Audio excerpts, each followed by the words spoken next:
Coucou tout le monde, bienvenue sur le blog et bienvenue sur cette nouvelle vidéo. Enfin, je fais une nouvelle vidéo. Oui, je sais, ça fait 2 mois que j'ai rien fait.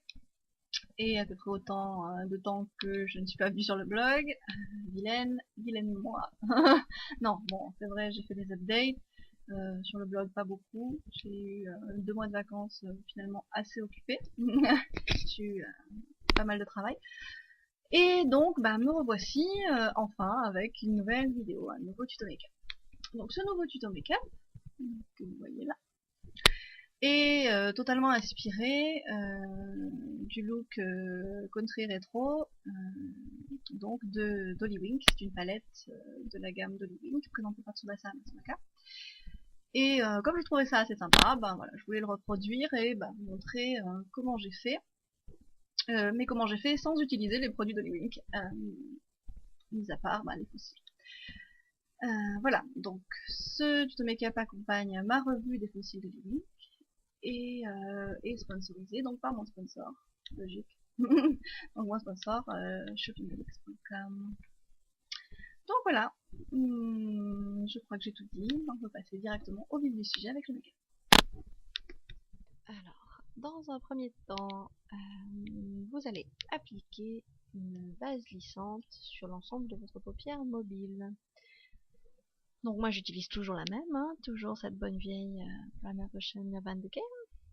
Mais après, comme pour tout le reste d'ailleurs, vous utilisez ce que bon vous semble, le produit que vous préférez. Pas d'application.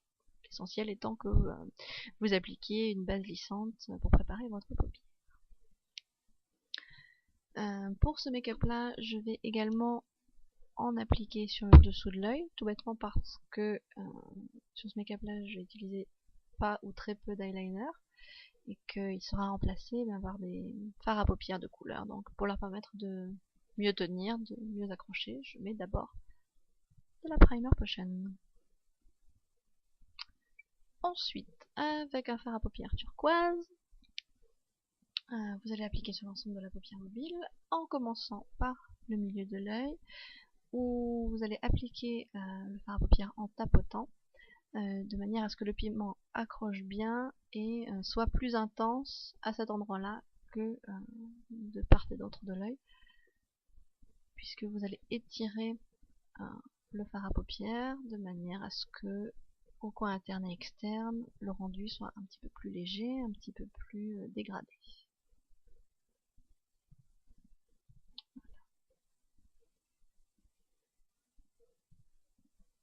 Puis n'oubliez pas de dégrader également un petit peu vers le haut. Ensuite, avec un fard à paupières bleu foncé, un petit peu plus intense, vous allez donner davantage de relief en appliquant donc ce fard à paupières sur le coin externe de l'œil. Parce que c'est pas le tout de faire un make-up color block, mais c'est bien de lui donner un petit peu de relief. Donc voilà. Puis avec ombre à paupières claire, donc la nylon c'est un jaune pâle, mais vous pouvez également utiliser un beige nacré ou du blanc, et un embout mousse très fin, vous allez l'appliquer sur le coin interne de l'œil, l'étirer jusqu'au milieu.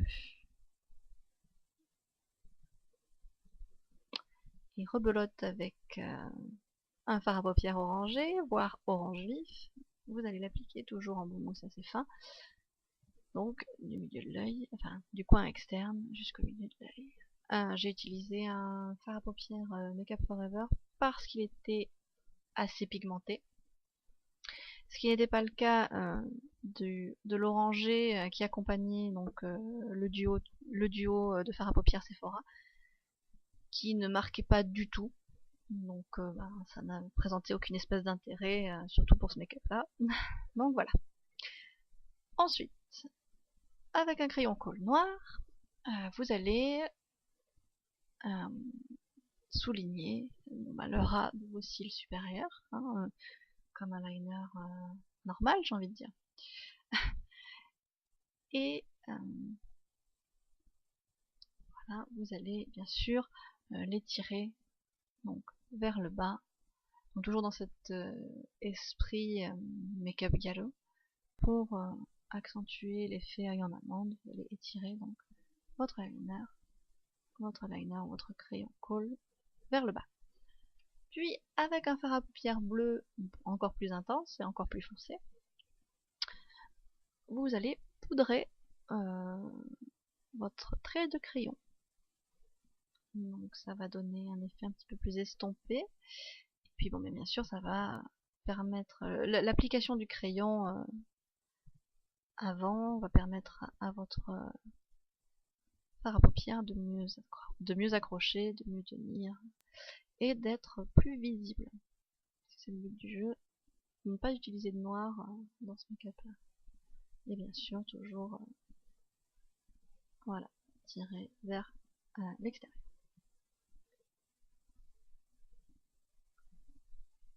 Donc ensuite, l'étape recourbeur de cils. Bon là voilà, je vois pas bien ce que je peux en dire. Recourber vos cils.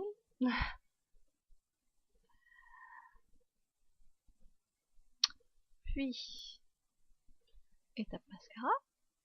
Toujours pareil, hein, ça change pas, j'utilise toujours deux mascaras, les deux mêmes.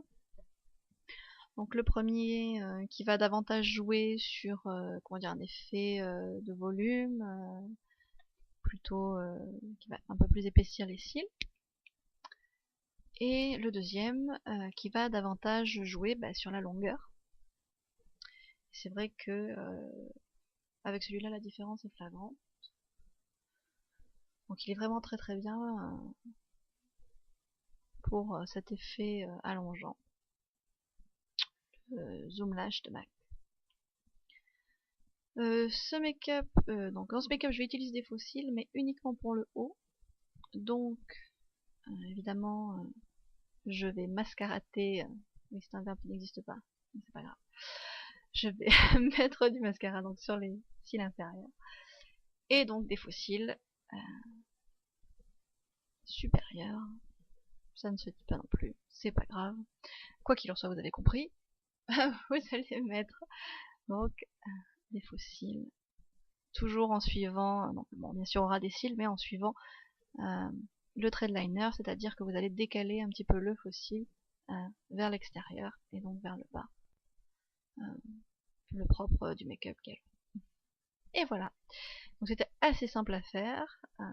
J'espère en tout cas que ça vous a plu et j'espère vous revoir très bientôt sur le blog. See ya, bye bye.